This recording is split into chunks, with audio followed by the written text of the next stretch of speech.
ఈ వీడియోను మీకు సమర్పిస్తున్నవారు Godavari Krishna cooperative society limited.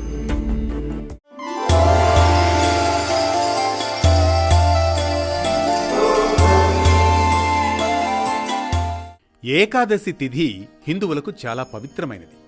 Ekadashi అంటే 11. 5 కర్మేంద్రియాలు, 5 జ్ఞానేంద్రియాలు, మనస్సు కలిపి మొత్తం 11. వీటిపై నియంత్రణ కలిగి ఉండి వ్రతదీక్ష కొనసాగించడమే ఏకాదశి అంతరార్థం. సంవత్సరంలో 24 సార్లు ఏకాదశి తిథి వస్తుంది. అందులో పుష్యమాసం శుక్లపక్షంలో వచ్చే వైకుంఠ ఏకాదశి చాలా విశిష్టమైనది.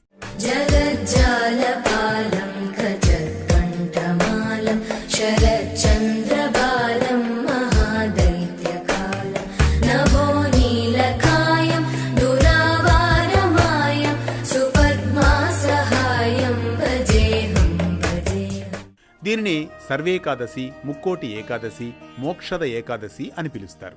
ఈ రోజున మహావిష్ణువు గరుడ వాహనుడై 3 కోట్ల మంది దేవతలతో కలిసి భూలోకానికి దిగివచ్చి భక్తులకు దర్శనమిస్తారు. అందుకే ఈరోజు చాలా మంది శ్రీ మహావిష్ణువును ఉత్తర ద్వారం నుంచి దర్శించుకోవాలని ఆరాటపడుతూ ఉంటారు. పురాణం ప్రకారం ఒకప్పుడు రాక్షసుల హింసను భరించలేక దేవతలందరూ కలిసి ఉత్తర ద్వారం నుంచి ప్రవేశించి శ్రీ విష్ణుమూర్తిని దర్శించుకొని తమ గూడును వెళ్లబోసుకున్నారు. అప్పుడు శ్రీహరి అనుగ్రహించి రాక్షసుల బాధ నుంచి విముక్తి కలిగించాడని, అందుకే ఉత్తర ద్వారం దర్శనం చేసుకుంటే మనల్ని వెంటాడుతున్న సమస్యలన్నింటికీ పరిష్కారం లభిస్తుందని భక్తులు విశ్వసిస్తారు.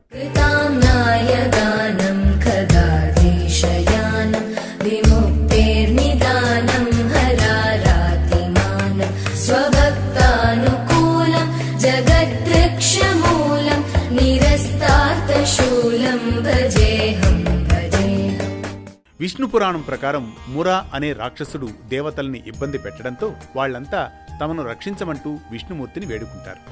దాంతో స్వామి అతన్ని అంతమొందించేందుకు సిద్ధమయ్యాడట. అది తెలిసిన అసురుడు సముద్ర గర్భంలో దాక్కోవడంతో విష్ణుమూర్తి కూడా ఓ గుహలోకి వెళ్లి నిద్రిస్తూ ఉన్నట్లుగా నటించారట. మురాసురుడు బయటకు వచ్చి స్వామిని సంహరించేందుకు ప్రయత్నిస్తున్న సమయంలో మహాలక్ష్మి శక్తి రూపంలో వచ్చి అతన్ని వధించిందట. స్వామి అందుకు సంతోషించి ఆ శక్తికి ఏకాదశి అనే పేరు పెట్టి ఏదైనా వరం కోరుకోమన్నారట.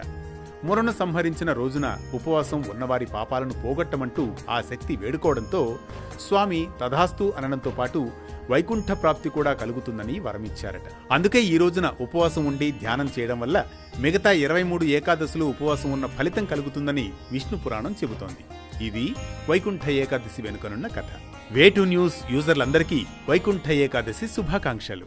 సదాంబోధివాసం గలత్పుష్పహాసం జగత్సన్నివాసం శతాదిత్యమాసం గదాచక్రశస్త్రం లసద్దీప్తవస్త్రం హసచ్చారువక్త్రం